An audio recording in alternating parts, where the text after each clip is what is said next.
You're listening to Clearview Today with Dr. Shah, a daily show that engages mind and heart for the gospel of Jesus Christ. I'm Ryan Hill. I'm John Galantis. And you can find us online at clearviewtodayshow.com.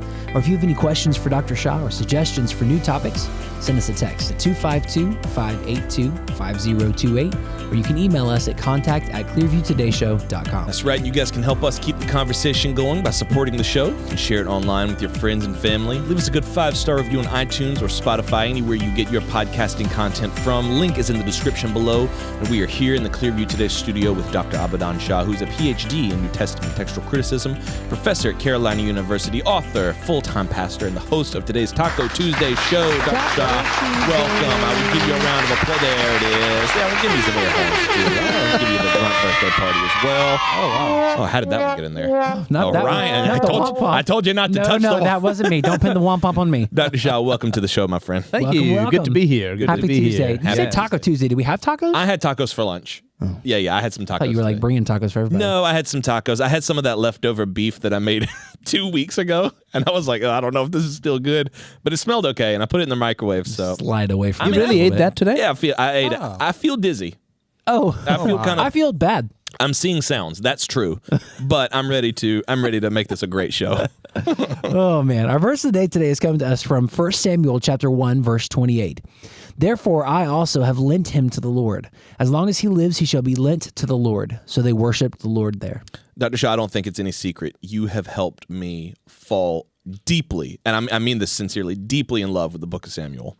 I don't think it's a stretch to say this book, even though it's the first 8 chapters, the story of Samuel as a character has really transformed my life.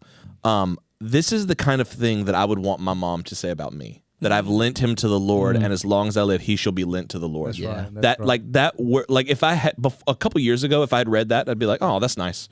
You know what I mean? Aw. But I think diving so deep into Samuel alongside you has made all these verses that I would have skimmed over transform. Yeah. And then also even just having kids in that time period, like that verse has come alive for me more than any other. Well, Samuel is such an enigmatic character. It just so powerful. Especially, I'm reading right now in my devotional time. I'm walking through 1 Samuel, and I'm reading. I just read the section where Samuel is upset with Saul because Saul disobeyed instead of dealing with the king Agag. I think Agag, right? Yep, right? Agag. Yeah, and instead of killing Putting him to death, yeah. he decided to let him live and kept some of the sheep and the oxen and all that stuff. And Samuel was like, why? Yeah. Didn't you know that to be obedient is better than to sacrifice? That's right. And he's like, what? I didn't. Look at all this stuff. I don't think anyone can ever give Saul a dignified voice. Like, I thought it was cool. I thought everyone was going to eat the chips. And then as Samuel is walking away, Saul, grabs his robe, tears it up, and then Samuel turns around and says, like that, God's going to rent the kingdom away from you. Saul's like, I'll put it back. But I didn't mean to. I cannot do anything right today.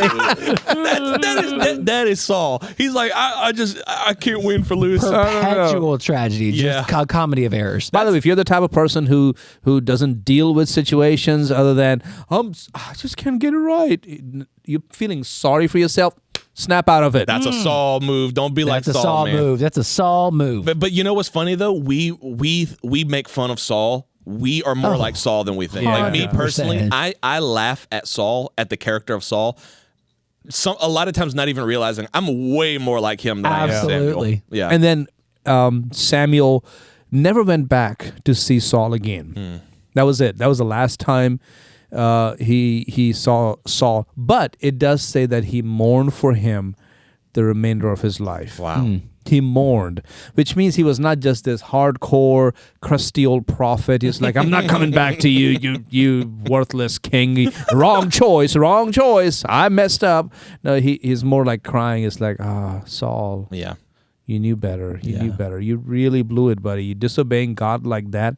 It's not just your personal life. You led the entire people of Israel in the wrong direction. You know what you did. You know what you did. It's not just one person or just your family. It's the entire nation, the nation that's bringing the Messiah into the world, the Son of God. You mislead them. Yeah. You misled them. He's definitely more of an Obi-Wan than a Gandalf, right? You know what I mean? Yeah. Okay. Gandalf is more like, hey, Okay. you goofed up, buddy. You and your people. Yeah. But he's yeah, like, all right, I can see that. I can see that. It was kind of a stretch. I didn't know. No, if I was gonna I'm tracking walk with you. there. Okay, I'm tracking with you. Dr. Shah, I do want to just come onto the show and say welcome to the Grind Podcast. Bring it on. This is the segment of our show. We air our everyday annoyances, give them the attention they deserve. You know, Dr. Shah, there's just sometimes in life these things can get under your skin. Speaking of my Obi-Wan reference, this is a Star Wars gripe, but it's only Star Wars on the surface. Dr. Shah, you know, I've been griping to you about this for a bit. Okay. I'm collecting Star Wars novels, right? I ran out of Spider-Man comics to collect. I collected all of Ultimate Spider-Man. I've been wanting to collect something. I sent Dr. Shah a screenshot of this. Why in the world am I paying $250 for a hardcover copy of The Phantom Menace? How much is the Kindle copy? 99 cents. And I'm not joking. The hardcover Why is edition. it $250? That's my question. I sent it to Dr. Shah and I said, have you ever in your life? And he said, look, that's annoying, but that happens all the time. All the time. Especially with books that are now on Kindle. They want you to buy Kindle. They want you to. They may have one copy somewhere in Singapore. They don't have a copy on them. Yeah. They don't have the hard copy. They don't want you to buy the hard copy. Yeah. If you were to hit that button and say, "I want that $250 copy," they'll be like, "Oh, Okay, it's going to take We'll a have few to weeks check to on get it that. to you. no, we I don't have it." It may not be even in stock. It's done that way so that you would be forced to buy the Kindle and then download Kindle forever because it doesn't cost them anything. It's already been done. Right. The digital format is already there. So it's just easy money. Yeah. So they will, rank up that cost, the physical copy to like there was a book I was going to buy, $1,000. Yes. I'm like, $1,000? $1,000. Why? Wow. Kindle was like $19.95. What? That's exactly what it was. Because this is not like the That is a hilarious discrepancy in price. This is not like the first edition or the anniversary edition of like A New Hope where it's like signed by George Lucas or Luke Skywalker or something. This is the Phantom Menace. That's the one everyone agrees is bad. This is the one that everyone agrees is bad. Why am I paying? It's $250? Did you feel manipulated? Very. I didn't buy it. I didn't buy that one. Here's the thing. Don't manipulate people. Don't give them a choice that it's like, you have to buy that. Right. Don't do that to people. Yeah, Give them a genuine. If you're gonna give a choice, give people a genuine choice. Like, yes. like in your own life, with I don't know, personal example. Like if you're gonna go out to eat, don't be like, either we can eat like this fine Italian or we can eat I don't know, like a gas station hot dog. a gas station hot dog that's been rolling up there for. Right. Of course, I'm gonna pick Italian. Right. Of course. Right. And especially, again, these are mass market books. You know those books you see in the grocery store? That's where that book belongs. It's not a good book. It's not a good movie. That's right. but $250 is wild. But when you start a collection, you got to see it through. And I'm like, of course I'm going to buy. So eventually I did find one for like $30. I was like, I'll take it. It was a little bent, but I was like, it's literally here At least you have it. It's there to sit on the bookshelf. I will literally never read it. Yeah. But I thought that was the craziest thing. And Dr. Shaw was like, dude, it happens. Yeah, It I've been there. happens. I've been there. Wow. Don't call their bluff because you won't get the book anyways. Yeah. Even if you were willing to pay $1,000, you're not gonna get the book. Don't call their bluff. There was never a book. It's a bluff. Yeah. Just say, I'm bluffed. I'm gonna go on. I've been bluffed. I'm bluffed. BB bluff. Well, guys, don't go anywhere. We're going to take a quick break and be right back with more Clearview Today. Hey, Clearview Today listeners. Every day we invite you to join us in these conversations and explore the never-ending truth of God's Word. And if you've been following the show for a while, if you feel like it's blessed you and you believe in the mission we're on, we invite you to partner with us through your financial support. That's right. Your giving helps us keep the message of the gospel reaching more hearts and minds every day. And when you give for the gospel, that's not an act of generosity. That's an act of worship. It's a way to honor God and invest in His kingdom, knowing that every single dollar you give helps us share the hope of Jesus with a world in desperate need of Him. If God is pressing on your heart right now to give to the Clearview Today Show, you can visit our website, clearviewtodayshow.com, and press that little button that says Give Today. And we just want to say thank you for your support. May God continue to bless you as you partner with us in making our show as impactful as possible for the gospel of Jesus Christ. That's right. We appreciate every single one of you. Now let's get back to the show. Welcome back to Clearview Today with Dr. Abadan Shah, the daily show that engages mind and heart for the gospel of Jesus Christ. You can visit us online at clearviewtodayshow.com, or if you have any questions or suggestions for new topics, send us a text at 252-582-5028. That's right, Dr. Shah. We've been having a lot of heavy topics on the show lately. A lot of things going on in the world, a lot of things in politics, a lot of things over in California, Western North Carolina. I thought today we could have just a nice, easygoing, risk-free discussion where we could talk about the church and money. Yeah, that always brings some warm, fuzzy feelings. Right, just a light chat. Just a little hearthside goof chat. Things have not been going too well up with our neighbors in the north, Canada. The Canadians, in the maple syrup scented land of Canada. The country has sort of been in turmoil. Financial minister kind of quit. Like right on the spot, and then they were talking about Justin Trudeau's going to be resigning, and so things. Which he did. That's right, he did. So they thought, what will really calm people down? Because we're kind of doing bad. We're going to calm the people down. Let's tax all the churches. And Dr. Shah, believe it or not, the Canadian Christians are not happy. I wouldn't be either. I can understand I wouldn't be either. I mean, this is tragic. It's horrible. It's sad, and it's a reflection of where Canadian society is now. I agree. Now, I know even in America, people have at times proposed that. A few years ago, that was a big deal, but at least there were enough voices raised that they said, "Oh, sorry." Not gonna happen. I don't know who brought that up. Who said a thing like that? I don't know who said that, but it sure won't me. Yeah, but unfortunately, this is very real in the Canadian society, and it reflects the secularism, the secular humanism that has invaded that society, and it's not new. It's been coming for a long time. Mm-hmm. People talk about, I want to move to Canada because I'm like, you have no idea. Yeah. So I Again, this does not mean Canadian people are bad people. No. I hope people understand the difference. I have definitely heard that because I think for a long time, and maybe I'm wrong, but there was no news coming out of Canada for so long that so people we just seemed it was peaceful. People just thought it was such a peaceful place. Mm-hmm. And then I think who was that guy? Who was that guy that made that movie? Michael Moore did that Columbine movie where they talked about Canadians don't lock their doors. I remember that being a big thing where it blew up because he took a trip to Canada and he just started walking in people's houses and they were like, "Oh, hello." He was like, "Oh, hey, hi, I'm Michael Moore. I'm a filmmaker. I just thought I'd." And he explained. He was like, "I heard that people in Canada didn't lock their doors. I just wanted to see blah blah blah." So that movie came out and I remember people being like, "Man, Canada must be great. They don't even lock their doors." No. And it was I think now you're starting to see all these problems coming to the surface. That's why the Canadian Mountie, right? Mm-hmm. Right, he will not stop until he gets his man. That's right. Yeah, that's because there's some bad men. There's some bad men. He got a lot of work cut out for him. He has to go on until he gets them. It's a delusion. It's if you can even say illusion to think that every other society out there is so much better than America, and you are a fool if you believe that. Yeah, 100%. You're a fool if you believe that. Now, Canadian Christians, of course, are upset about this, and they should be, because of the Standing Committee on Finance.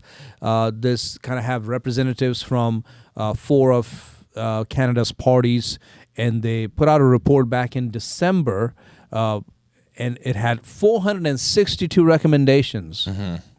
And item 430 out of this 462, item 430 says, we need to amend the Income Tax Act to provide a definition of a charity which would remove the privileged status of advancement of religion as a charitable purpose. So churches are no longer charities, as according That's to what that. they're trying to do. Yeah. And the Canadian Christians are not super happy. I hope about not. that. Yeah. So I hope not. It's kind of funny because you would think that with all this like shying away and getting away from religion, you would think that like a lot of Canadians aren't, but I think over half of them like still claim to be Christians, right? Oh, absolutely. This is not the people. This is the policymakers. They are infected with the very disease that was infecting our nation for such a long time, up until, I would say, 3 days ago? Right. Where I would say so. Things are turning. Yeah.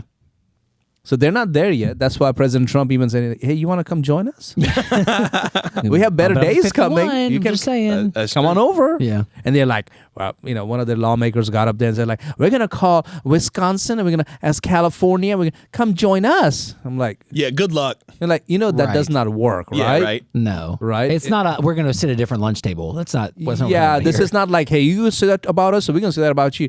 It doesn't work like that because you have nothing to offer. Right. Right. Other than loss. A quagmire of social issues. No, Yes. man. No, I ain't doing that. Quagmire. No, I was gonna get him earlier because he said you're deluded, or maybe you can say illusions, and I was like, illusions? No. No, quagmire was the secret word. Quagmire? No way.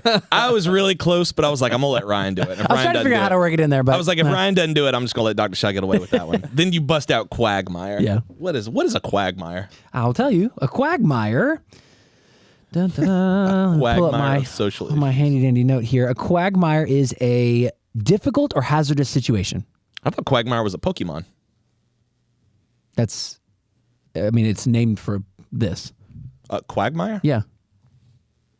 Quagsire.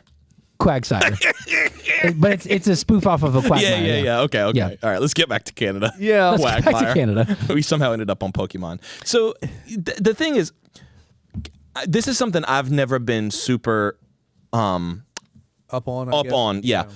The church at large, not Clearview Church specifically, but the Christian church is tax exempt. Right. What is the basis of being tax exempt? Is it because they're a charity? Right, because this is how our system has been set up, that churches are. Mm-hmm. That's why, you once in a while you have a fool who'll come tell you, you need to go for that 501c3 status or 3C, C3. 501c3. C3. So I'm like, why? Oh, because then you're a nonprofit. I'm like, we are a nonprofit. Yeah, we're already Right. a nonprofit, right? Yeah, we are.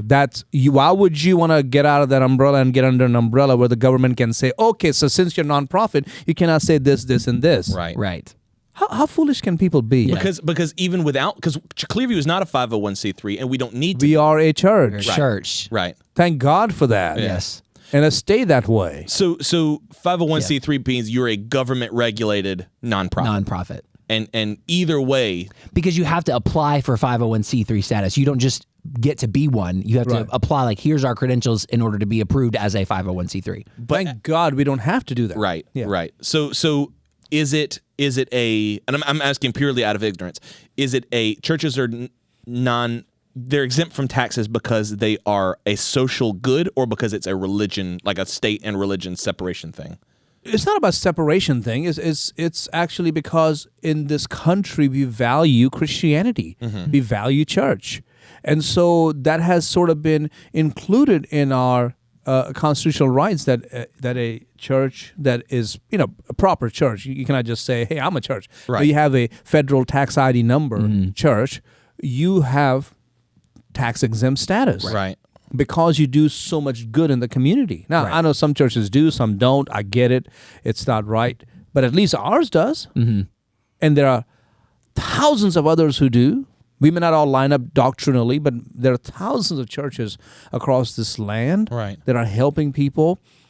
Imagine what would happen. And I'm not talking about helping as in like always supporting a soup kitchen somewhere, but you're making life better for people. Mm-hmm. You're helping marriages grow. You're helping young people make wise choices. You're bringing a sense of civility and goodness in people's lives. So it is good for society. Mm-hmm. So, tax exempt is not a reach. It's exactly what our founders envisioned our society to be. Well, that's what I was thinking, is because it's not. And when I say separation, I don't mean like separation of church and state, but I meant like that if the church is paying taxes to the government, then the government is in some way involved in the church, and we don't want that.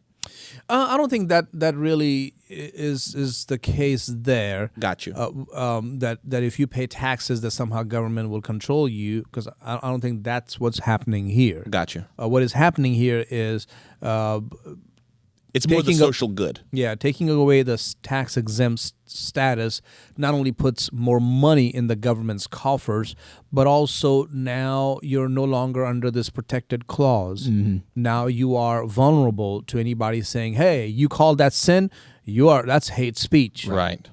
And now we can say that. So we are covered. Not only in the sense of not paying taxes, but also we're able to maintain our convictions. Right. Do you feel like it's in the government's best interest to keep churches tax exempt? Because at the end of the day, maintaining the citizens of their land or their country is really their job, and churches are the ones who are sort of taking that on. Right. So it's more in the government's best interest to keep churches tax exempt as a what do I want to say? As an incentive to keep doing what really is their job. Yeah, but because this nation was founded on Judeo-Christian values, right? Which means that we believe in a God, right? We believe this is one nation under God. Our coins have "In God We Trust," or even our dollar bills have "In God We Trust." Right. So fundamentally, Americans are people who believe in the reality of a living, true God. Now, there may be some differences as to who exactly he is and all that. And that's where we will say, well, I can tell you this much: the founders of our nation overwhelmingly were for the biblical understanding of God. Right. Okay. Yes, there were others who were deists, and there were some who were Unitarians, but overall they were for the Trinity. And so they set it up to be that way because they understood the value. They saw what was happening in Europe, and they did not want Europe 2.0 here. Right. Yeah, great point. So what do you imagine is really at stake? You know what I mean? Like let's say this. If the government started taxing churches, would churches... What would happen? Yeah, what would happen? Like would churches be like, okay, well, since we're being taxed, we're no longer doing outreach? Or do you think it's more like they won't have the money to do as much outreach because they're having to pay it all to the government? And it also makes a difference because now the tax deduction that people get when they give towards the churches will also be taken away. Right. So, I didn't even so some of consider that that. incentive goes away. People may be less inclined to give. Right. And it's not like you should give because you're getting tax exemption, but that is one of the incentives to give. And the more money that they give, the more outreach the church can do. Right. Outreach, inreach, everything is important. Yeah. It's not just like I got to go feed all the hungry in the world. I can also take care of the elderly in our church. I can also provide better seating or heat and air so people can come. And when they come and they hear the word or they worship or they fellowship with one another, there's a better feeling. Right. They're less likely to be discontent. Gotcha. Because they're talking to God or they're sharing the burdens with one another. You say, well, the other societies can do that or a lodge can do that. And I would say, no, it's not the same as a place dedicated to God. It's not the same. A lodge is not a church. A church is not a lodge. Yeah. Good point. Yeah. Good point. Yeah. So I would say what's happening in Canada is simply a reflection of where their society is. They're not America. They're not, years ago, a guy was joking and he said, Canada is simply Diet America. Diet America? Yeah. Ugh. It's like there's Coke and then there's Diet Coke. He said, America is Coke and Canada is Diet Coke. It's like, that's funny, but I don't think that's true. Yeah, because even if it was, like, the people who switch to Diet Coke eventually, they're always going to come back to classic Coca-Cola. Yeah. But I'm with you. I don't agree that's true. It's not the same because their foundation, and albeit, Canadian law is sort of rooted in the British legal system, and that's why they do have this tax exemption for churches, but they don't have the same Judeo-Christian foundation that we do in America. And so it's difficult for them, and it will be more difficult in the days ahead. That's what I was about to ask. Do you see a backlash coming from that? Yeah, I would also add that because of immigration in Canada, a lot of people from India have come there. Now, I'm from India, but they're not from Christian background. Really? Oh, no. So what does that do? Well, they bring their values.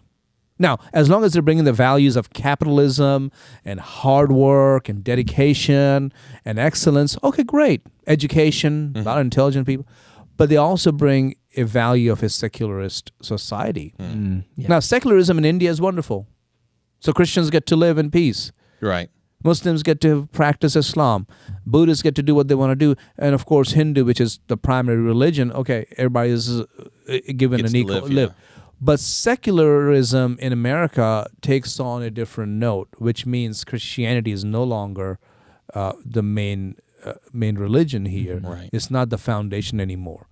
We don't want secularism in America. Right. We That's a want to good point. say we are a Christian nation which is open to other religions. We are open to the freedom that anybody can come as long as they love this nation and want to be patriotic to this nation. You're welcome. Great point. I think people miss that. I think people, they don't think enough to say, I'm a Christian before I'm an American. Right. You know what I mean? Because Right. that almost sounds unpatriotic. But at the same time, I agree with you. It's not that India's doing it, and so it's good there, so how can it be bad here? Because it will negatively impact Christianity, which is Right. more important. Secular humanism in India keeps Christianity legal. Secular humanism in America makes Christianity illegal. Yeah. Good point. Yeah, That's a great and that's the danger. Yeah, and that's what's happening in Canada right now. It's so important for us to understand that and for us to be appreciative of the freedoms that we have in America. It matters that we're a nation that's built upon Christian principles. Yeah, I got one more question, and I don't know if this is even maybe this is another show entirely. Sure. Do you imagine that this needs to happen for Americans to see how wrong it can go, or do you think that we're really in any danger in America of tax-exempt status going away for churches? Thank God that President Trump is in the office. People don't realize. I see some Christians, running their mouth on social media about it, and I'm like, you're foolish. Yeah. You really don't understand what was at You don't stake. understand what's at stake. I was going to say, I don't think you understand how close we came to things being really bad. Really, really difficult. Yeah. Well, the church suffered in the persecution. You can talk all that garbage because you haven't been through it. Right. Some of us who have been through it, trust me when I say you don't want to be persecuted. You'll be the first one to change That's religion. right. Yeah. That's right. Some of these people here who talk about persecution, bring it on. It's like you're the first one to be like, hey, You'd be the first to fold. Christians, kill them all. Yeah. That's what you would say. Yeah. So, as some of us who've been through persecution, no, you don't want to be persecuted. Yeah. When Christianity is truly in power, and I'm not talking about just any Christianity. I'm not talking about some royalty behind a religion kind of Christian. I'm talking about genuinely Biblical people are, and they may not be hardcore exactly lined up with us biblically, but overall, everybody gets to live peaceably. When Christianity is not in power, listen, nobody gets to live peaceably. And so I would suggest rethink what you say. That's right. Thank God he's answered our prayers. Having President Trump in the office, I don't think we have much to fear over the next few years. And hopefully things will be set up for another term with other presidents who will also follow the lead and protect this very important privilege we have here. That's right. That's right. That's right. Make sure you guys join us tomorrow, same time, same station. We're going to be diving into another great topic here on the Clearview Today Show. Thanks again to our sponsors for making today's episode possible. And don't forget that you can support us by subscribing to the show on iTunes if you want to re-listen or share it with a friend. You can always support us financially at clearviewtodayshow.com. Job, what do you want to plug as we close today? Definitely want to plug Dr. Shah and Nicole's book, 30 Days of Praying for America. Listen, this can be one of your prayers. That I don't think it's mentioned in this book, but it is a very, very important topic. And this book is going to help you realize how much praying we still have to do for America, even though great days are ahead of us. We also want to let you know about our original music. We got a brand new single that's coming out soon. It's called Great and Awesome. We're going to be releasing it. We'll probably play it here on the show for you guys to listen to when that comes out. But in the meantime, you can get our debut album, Heaven Here and Now, available anywhere that digital music is streamed or sold. That's right. Lots of great content. Clearview Today. Lots of great Clearview Today Show content coming go. your way the rest There of this you week. go. End That's it the order well. those words are supposed End to be it well, in. brother. We love you guys. We'll see you tomorrow on Clearview Today.